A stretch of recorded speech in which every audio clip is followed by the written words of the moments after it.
সাতক্ষীরার এমপি কাজী নজরুলকে জামায়াত থেকে বহিষ্কার, শাস্তির দাবিতে নির্বাচনী এলাকায় বিক্ষোভ, কুশপুত্তলিকা দাহ, চিঠি পেলে ব্যবস্থা নেবে EC. Dhaka Ashulia elevated expressway সহ বিভিন্ন মেগা প্রকল্পে ব্যয় বৃদ্ধিতে প্রধানমন্ত্রীর অসন্তোষ, তৈরি পোশাক শিল্পের সমস্যা সমাধানের আশ্বাস। বিদ্যুৎ বিতরণের ৬ কোম্পানিকে বেসরকারি খাতে দিতে চায় সরকার, নীতিগত সম্মতি আছে প্রধানমন্ত্রীর, জানালেন বিদ্যুৎ মন্ত্রী। আজ ২৩ জুলাই ২৪-এর এই দিনে জনমনে বিভ্রান্তি তৈরিতে হাসিনা সরকারের ৪ মন্ত্রীর সংবাদ সম্মেলন, কারফিউ তুলে নেওয়ার পাশাপাশি আহতদের চিকিৎসার আশ্বাস। দেখছিলেন সংবাদ শিরোনাম, এবারে বিস্তারিত। ১৪,০৪১ কোটি টাকার ৮টি প্রকল্প অনুমোদন দিয়েছে জাতীয় অর্থনৈতিক পরিষদের নির্বাহী কমিটি একনেক। এর মধ্যে সরকারের নিজস্ব অর্থায়ন ১০,৪৯৪ কোটি ২১ লাখ টাকা এবং প্রকল্প ঋণ ৩,৫৫০ কোটি ২১ লাখ টাকা। ঢাকা আশুলিয়া এলিভেটেড এক্সপ্রেসওয়ে সহ বিভিন্ন মেগা প্রকল্পে ব্যয় বৃদ্ধিতে সভায় অসন্তোষ প্রকাশ করেন প্রধানমন্ত্রী। এছাড়া রূপসায় সড়ক নির্মাণের দেরির জন্য দায়ীদের জবাবদিহিতার আওতায় আনার নির্দেশ দিয়েছেন। মুহিবুল্লাহ মুহিবের রিপোর্টে বিস্তারিত। প্রধানমন্ত্রী তারেক রহমানের সভাপতিত্বে সচিবালয়ে জাতীয় অর্থনৈতিক পরিষদের নির্বাহী কমিটি একনেকের সভা অনুষ্ঠিত হয়। সভা শেষে এক ব্রিফিংয়ে পরিকল্পনা প্রতিমন্ত্রী জুনায়েদ সাকি জানান, প্রকল্প গ্রহণ ও বাস্তবায়নের স্বচ্ছতা, ব্যয় সংকোচন, দুর্নীতি রোধ এবং জনবান্ধব প্রকল্পের বাস্তবায়নের নির্দেশনা দেন প্রধানমন্ত্রী। পাশাপাশি নির্ধারিত সময়ে প্রকল্প শেষ করার নির্দেশনাও দিয়েছেন তিনি। তদন্তের বিষয়ে যে রিপোর্ট উত্থাপিত হয়েছে, তদন্ত রিপোর্টের বিষয়ে ব্যক্তি চিহ্নিত এখনো হয়নি। তদন্ত রিপোর্টের ক্ষেত্রে যে যারা এটার জন্য দায়ী, অর্থাৎ এটার জন্য কিছু অবহেলা যে কাজ করেছে, এটার জন্য যে নানা রকম ভাবে জবাবদিহীন পরিস্থিতি তৈরি হয়েছিল, সেই জিনিসটা তদন্ত রিপোর্টে বেরিয়ে এসেছে। এখন দায় দায়িত্ব নিশ্চিত করা হবে এবং দায় দায়িত্ব নিশ্চিত করে তদনুযায়ী ব্যবস্থা নেওয়ার বিষয়ে মাননীয় প্রধানমন্ত্রী নির্দেশনা দিয়েছেন। প্রতিমন্ত্রী আরো বলেন, একনেক সভায় 9টি প্রকল্প উঠলেও 8টি প্রকল্প অনুমোদন দেওয়া হয়েছে। এর মধ্যে নতুন প্রকল্প 3টি আর সংশোধিত প্রকল্প রয়েছে 5টি। দিনাজপুর, ঠাকুরগাঁও এবং পঞ্চগড় জেলার সমন্বিত উন্নয়ন প্রকল্প, এই প্রকল্প একটি নতুন প্রকল্প প্রস্তাব। পল্লী সড়ক রক্ষণাবেক্ষণ ও কর্মসংস্থান প্রকল্প, এটি একটি নতুন প্রকল্প প্রস্তাব। এগুলো স্থানীয় সরকার বিভাগ এই প্রকল্পগুলো বাস্তবায়ন করবে।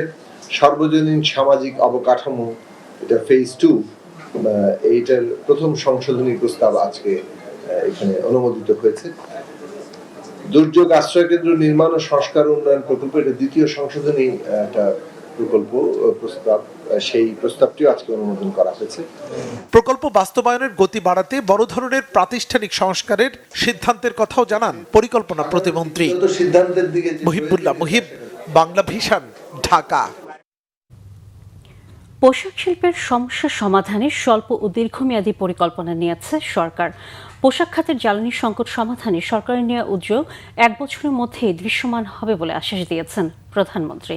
প্রধানমন্ত্রীর সাথে বিজিএমইএ নেতাদের বৈঠক শেষে সংগঠনটির সভাপতি মাহমুদ হাসান খান একথা জানান। এর আগে প্রধানমন্ত্রীর সাথে দেখা করেন টেক্সটাইল মিলস অ্যাসোসিয়েশনের নেতারা। বস্ত্র খাতের সমস্যা সমাধানে অর্থ উপদেষ্টা ও বাণিজ্য মন্ত্রীর সমন্বয়ে একটি কমিটি গঠন করে দিয়েছেন প্রধানমন্ত্রী। আরও জানাচ্ছেন জাহাঙ্গীর আকন্দ। বুধবার বিকেলে সচিবালয়ে মন্ত্রিপরিষদ বিভাগে প্রধানমন্ত্রী তারেক রহমানের সাথে বৈঠক করেছেন পোশাক শিল্প মালিকদের সংগঠন বিজিএমইএ এর নেতারা। বৈঠকে গ্যাস, বিদ্যুৎ, জ্বালানি সহ পোশাক শিল্পের নানা সমস্যার কথা তুলে ধরেন সংগঠনটির নেতারা। বৈঠক শেষে বিজিএমইএ সভাপতি জানান, প্রধানমন্ত্রী পোশাক শিল্পের সমস্যার কথা শুনেছেন এবং তার সমাধানের আশ্বাস দিয়েছেন। জ্বালানি নিয়ে আমরা কথা বলেছি। উনি বলেছেন যে আগামী 1 বছরের মধ্যে জ্বালানি ব্যবস্থার যে উন্নয়ন হচ্ছে সেটা দৃশ্যমান হবে 1 বছরের মধ্যে। ঢাকা চিটাং এক্সপ্রেসওয়ের ব্যাপারে আমরা অনেক দিন ধরে কথা বলেছি, এটাও উনি আশ্বাস দিয়েছেন যে এটা নিয়ে কাজ হচ্ছে। এবং শর্ট টার্ম সলিউশনে জ্বালানির ক্ষেত্রে মালয়েশিয়ার সাথে একটা চুক্তি হবে। মালয়েশিয়াতে ছোট করে আইএসও ট্যাঙ্কের মাধ্যমে জ্বালানি অর্থাৎ এলএনজির সরবরাহ করা হয়। আমাদের পক্ষ থেকে আমরা বলেছি যে কস্ট অফ ফান্ড, অর্থাৎ যে ব্যাংকের উচ্চ সুদের হার, সেটা অ্যাফোর্ড করে ইন্ডাস্ট্রি নতুন করে তৈরি করা খুব চ্যালেঞ্জিং। সেক্ষেত্রে বাংলাদেশ ব্যাংকের যে স্বল্প সুদের যে প্রোগ্রাম আছে যেমন TDF অ্যান্ড GTF, এখানে যেন ক্ষেত্র বাড়ানো হয় যাতে করে নতুন ইন্ডাস্ট্রি আসতে পারে।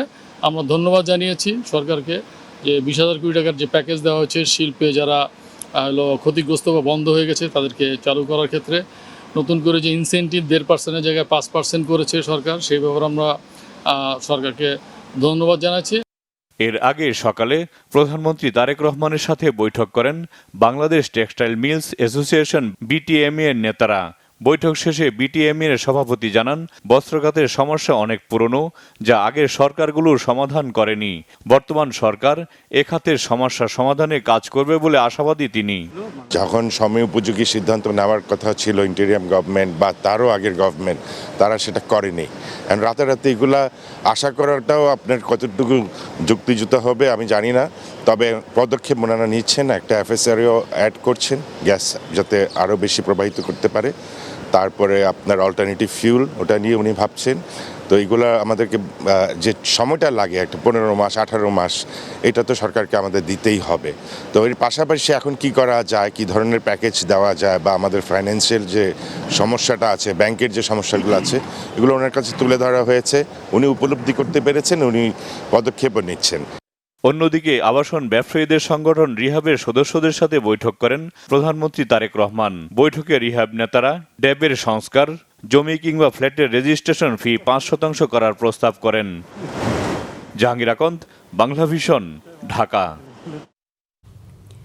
দেশের 6টি বিদ্যুৎ বিতরণ কোম্পানিকে বেসরকারি খাতে ছেড়ে দিতে চায় সরকার। এই ব্যাপারে প্রধানমন্ত্রীরও নীতিগত সম্মতি আছে, এমন তথ্য জানিয়েছেন বিদ্যুৎ ও জ্বালানি মন্ত্রী ইকবাল হাসান মাহমুদ। রাজধানীতে এক সেমিনারে তিনি এই তথ্য জানান। আলোচনায় গ্যাস ও বিদ্যুতের সংকটের কারণে বিনিয়োগ ও শিল্পোৎপাদন ব্যাহত হচ্ছে বলে জানান ব্যবসায়ীরা। রিপোর্ট রিশান নাসরুল্লাহর। বিশ্বজুড়ে টালমাটাল জ্বালানি পণ্যের বাজার, আমদানি নির্ভরতায় সেটির নেতিবাচক ফল ভোগ করতে হচ্ছে বাংলাদেশকেও।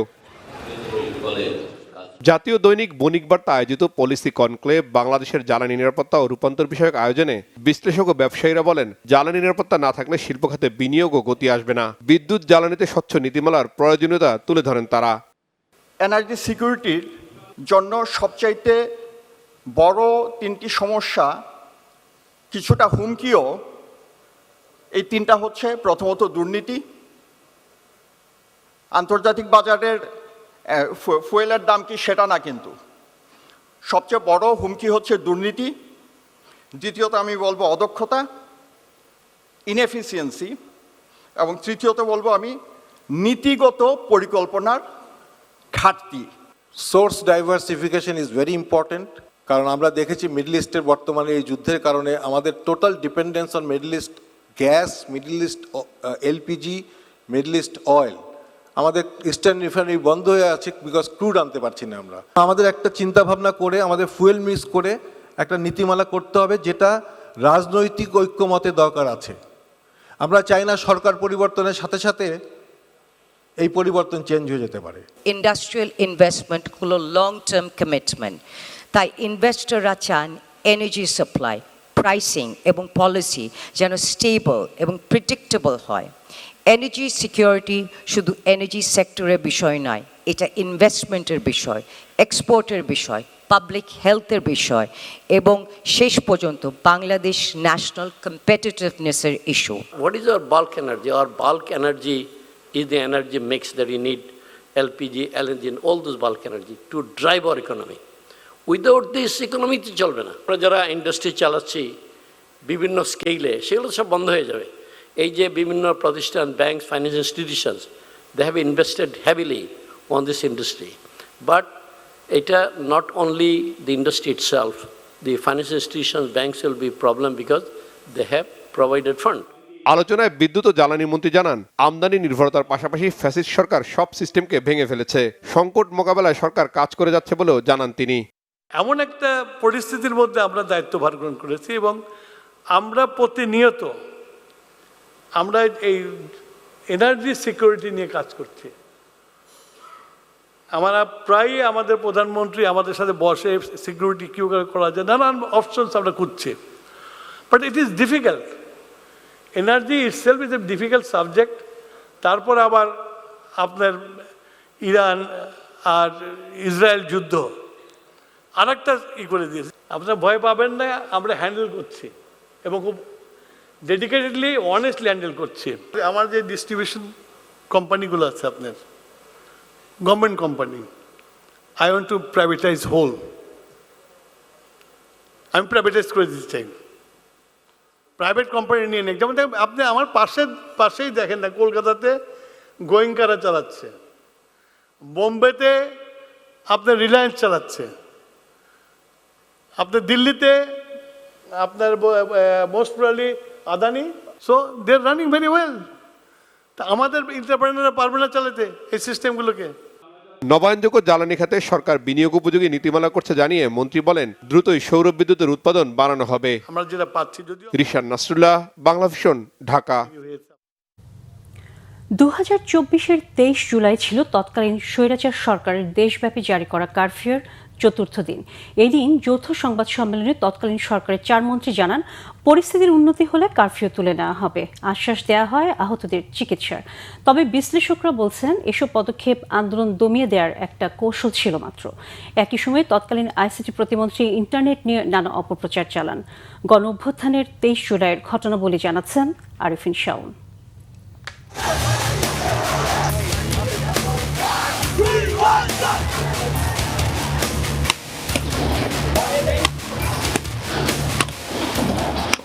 জুলাই 2024 কোটা সংস্কার দাবিতে আন্দোলনের এদিনের চিত্র ছিল কিছুটা ভিন্ন। কারফিউর টানা চতুর্থ দিন, উত্তাল পরিস্থিতি স্বাভাবিক রাখার চেষ্টা সরকারের। সরকারি চাকরিতে কোটা বাতিল করে 2018 সালে জারিকৃত পরিপত্রকে অবৈধ ঘোষণা করে নতুনভাবে কোটা সংস্কার করে প্রজ্ঞাপন অনুমোদন দেন স্বৈরাচার শেখ হাসিনা। তবে এর আগের কয়েকদিনের সংঘর্ষের মৃত্যুর খবরের কাছে কোটা বাতিলের প্রজ্ঞাপন খুব বেশি গুরুত্ব পায়নি। শেষ বেলায় এসে প্রাথমিকভাবে মিডিয়াপাড়া, কূটনৈতিক এলাকাসহ বেশ কয়েকটি স্থানকে গুরুত্ব দিয়ে ব্রডব্যান্ড ইন্টারনেট সেবা চালু হয়। তবে মোবাইল ইন্টারনেট বন্ধই থাকে, এমনকি কবে নাগাদ চালু হবে তাও পরিষ্কার করে না সরকার। চালু করার ব্যাপারে এক এক সময় এক এক কথা বলেন তৎকালীন ডাক, টেলিযোগাযোগ ও তথ্য প্রযুক্তি প্রতিমন্ত্রী জুনায়েদ আহমেদ পলক। পরিস্থিতি স্বাভাবিক হলে কারফিউ তুলে নেওয়া ও আন্দোলনে আহত শিক্ষার্থীদের সহায়তা দেওয়ার কথা বলেন তখনকার 4 মন্ত্রী। এদিকে দেখামাত্র গুলির নির্দেশের বিষয়ে মার্কিন স্টেট ডিপার্টমেন্টের নিন্দার কড়া সমালোচনা করেন তখনকার পররাষ্ট্রমন্ত্রী হাসান মাহমুদ। তাদের ব্যাপারে যদি কোনো মামলা হয়ে থাকে সেগুলি আমরা অবশ্যই দেখব। কারা কারা শিক্ষার্থী ছিলেন এবং শিক্ষার্থী কোন কোন প্রতিষ্ঠানের ছিলেন সেটা কিন্তু এই মুহূর্তে বর্তমানে যে অবস্থা সেটাতে আসলে নিরূপণ করা খুবই কঠিন। বিচার করে প্রত্যেক কেসে যেই হোক বিচারের করে সাজার আওতায় আনা হবে। একজন নোবেল লরিয়েট দেশের উপর, রাষ্ট্রের উপর যে হামলা হয়েছে সেই হামলার প্রতিবাদ না জানিয়ে বরং বিবৃতি দিয়েছেন অন্যান্য বিষয় নিয়ে, সেটি সত্যি দুঃখজনক। তবে বিশ্লেষকদের দাবি, মূলত আন্দোলন ধীরগতি ও অকার্যকর করতে এসব পদক্ষেপ নিয়েছিল তৎকালীন সরকার। এই সময় 4 জন মন্ত্রী স্টেটমেন্ট দেয় এবং কতগুলো মিথ্যা আশ্বাস দেয়া হয় যে ছাত্রদেরকে কিছু হবে না, তারা যেন আন্দোলন থেকে সরে দাঁড়ায়, তাদের দাবি মেনে নেওয়া হচ্ছে, ইত্যাদি ইত্যাদি। ফ্যাসিবাদী সরকার বেছে নিয়েছিল যে মিথ্যা আশ্বাস দিয়ে হোক, যে কোনোভাবে হোক, ছাত্রদেরকে বোঝায় যদি একটা কনভিন্স করে তাদেরকে আন্দোলন থেকে দূরে রাখা যায়। প্রথম দিকের আন্দোলন শান্তিপূর্ণ ছিল, কোথাও ভাঙচুরও হয়নি। তো এটা অ্যাগ্রেসিভ হলো কী করে?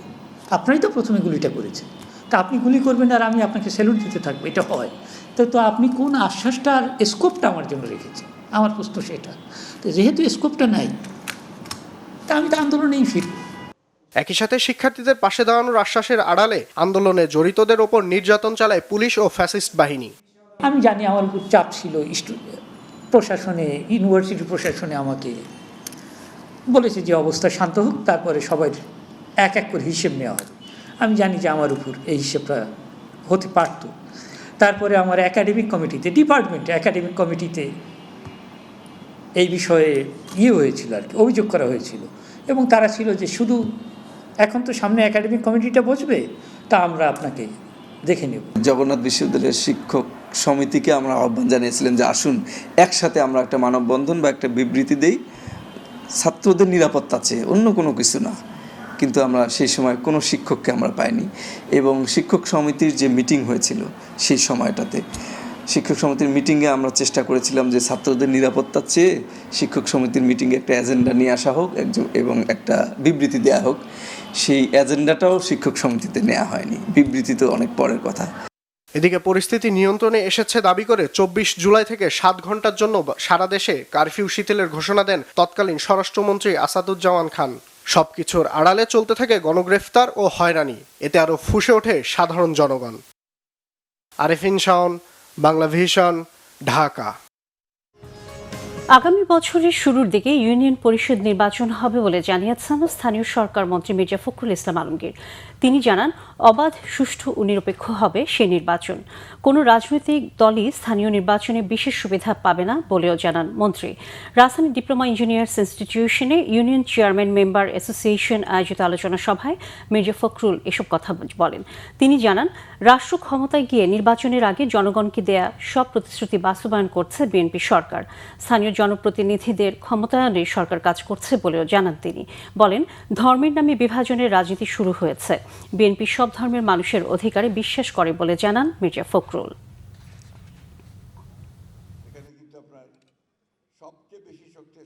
সামনে আপনাদের কিন্তু নির্বাচন আসছে। আমি আপনাদের বলছি, আমরা এই বছরে না হোক সামনের বছর প্রথম দিকে কিন্তু আপনাদের ইউনিয়ন পরিষদের নির্বাচন হবে এবং এই নির্বাচন হবে একেবারে নিরপেক্ষ। এখানে কোনো বিএনপি বলে বা জামাত ইসলাম বলে কোনো সুবিধা কেউ পাবে না। অর্থাৎ নিরপেক্ষ নির্বাচন হবে। আপনাদেরকে জনগণের ভালোবাসা নিয়েই আপনাদেরকে কিন্তু নির্বাচিত হতে হবে। চেয়ারম্যান বলেন, মেম্বার বলেন, তারা জনগণের ভালোবাসা নিয়ে নির্বাচিত হবে। যারা মহিলা এমপি সদস্য হন তাদেরকে সেইভাবে নির্বাচিত হতে হবে। অর্থাৎ সত্যিকার অর্থেই গণতন্ত্রের মূল ভিত্তি যেটা, যে একটা অবাধ, সুষ্ঠু, নিরপেক্ষ নির্বাচন হবে, সেই নির্বাচনে আমরা নির্বাচিত হয়ে আসবে। হাম ও হাম উপসর্গে দেশে গত 24 ঘন্টায় মৃত্যু হয়েছে আরও 6 শিশুর। এ নিয়ে এই রোগে মোট মৃত্যুর 800 ছাড়িয়েছে। একই সময় হাম ও হামের উপসর্গ নিয়ে হাসপাতালে ভর্তি হয়েছে 1037 শিশু। স্বাস্থ্য অধিদপ্তর জানিয়েছে, সিলেট ও খুলনা বিভাগে গত 24 ঘন্টায় হাম উপসর্গে মৃত্যু হয়েছে 3 শিশুর। মারা যাওয়া 2 শিশুর মধ্যে একজন হবিগঞ্জের নবীগঞ্জ এবং অন্যজন জৈন্তাপুরের বাসিন্দা। তাদের একজনের মৃত্যু হয় সিলেট এমএজি ওসমানী মেডিকেলে, অন্যজনের শহীদ শামসুদ্দিন আহমদ হাসপাতালে। স্বাস্থ্য অধিদপ্তর বলছে, চলতি বছরে সব মিলিয়ে হাম ও হামের উপসর্গে মোট 803 শিশুর মৃত্যু হয়েছে। মোট হাসপাতালে ভর্তি হয়েছে 1,03,078 জন। তাদের মধ্যে চিকিৎসা শেষে 99,294 জন হাসপাতাল থেকে ছাড়পত্র নিয়ে বাড়ি ফিরেছে। ক্রিকেট। জিম্বাবুয়েতে ব্যর্থ মিশন শেষে দেশে ফিরেছে জাতীয় ক্রিকেট দল। জিম্বাবুয়ের মাটিতে একমাত্র টেস্টে ইনিংস ব্যবধানে হারে বাংলাদেশ। এরপর ওয়ানডে সিরিজেও পরাজিত হয় স্বাগতিকদের কাছে। টি-20 সিরিজে হার দিয়ে শুরু করলেও শেষ 2 ম্যাচে জিতে মান রক্ষা করে বাংলাদেশ, জিতে নেয় সিরিজ। হতাশার সফর শেষে বুধবার দেশে ফেরেন বাংলাদেশ দলের ক্রিকেটাররা। দলের সাথে ছিলেন অস্ট্রেলিয়া সিরিজের প্রস্তুতির জন্য এলপিএল থেকে নাম প্রত্যাহার করে নেওয়া তাসকিন আহমেদও। জিম্বাবুয়ের কঠিন কন্ডিশনে সিরিজের ব্যর্থতা নিয়ে বিমানবন্দরে কথা বলেন ব্যাটিং কোচ মোহাম্মদ আশরাফুল। আসন্ন অস্ট্রেলিয়া সফরের প্রস্তুতি পরিকল্পনার কথাও জানান তিনি। আগামী আগস্টে প্রথম সপ্তাহে অস্ট্রেলিয়া সফরে যাবে বাংলাদেশ দল। স্বাগতিকদের বিপক্ষে 2টি টেস্ট ম্যাচ খেলবে টাইগাররা। এই সিরিজটি আইসিসি টেস্ট চ্যাম্পিয়নশিপের অংশ হওয়ায় এর গুরুত্ব অনেক বেশি। একটা 2টা ম্যাচ আপনি হাত দিয়ে পারেন, কন্ডিশন, ডিফারেন্ট কন্ডিশন। তো লাস্ট 7 মাস ধরে যে তারা এত ভালো ক্রিকেট খেলছে, সেই জায়গায় 1-2 ম্যাচ হারার পরে মরালি তো ডাউন হওয়ার কোনো কিছু নাই আমি মনে করি। অবশ্যই একটা ডিফারেন্ট কন্ডিশনে খেলেছেন, সেই জায়গায় এই একটা এক্সপিরিয়েন্স হয়েছে। কারণ আপনি যদি দেখেন যে তানজিম তামিম, তৌহিদ হৃদয়, রিশাদ, তাদের এটা ফার্স্ট ট্যুর জিম্বাবুয়েতে এই ধরনের কন্ডিশনে খেলাটা। সেই জায়গায় যে তারা অ্যাডজাস্টমেন্ট করেছে, প্র্যাকটিস ম্যাচ খেলার যে এক্সপিরিয়েন্সটা ওইটা কিন্তু ছিল না। ওইটা হলে হয়তোবা মূল ম্যাচগুলোর রেজাল্ট আমাদের পরেই থাকে। অস্ট্রেলিয়াতে আমি মনে করি যে টাফ হবে, কিন্তু একটা পজিটিভ দিক যে আমরা আগে যাচ্ছি, প্রায় 10-12 দিন আগে যাচ্ছি, একটা 3-ডে ম্যাচ খেলার অপরচুনিটি আছে আমাদের। তো আমি আশা করব আমাদের সবাই যদি সুস্থ থাকে, অবশ্যই টেস্ট 2টা ম্যাচই আমরা ভালো করার চেষ্টা করব। সংবাদ শেষ করব শিরোনামগুলো আরেকবার জানিয়ে।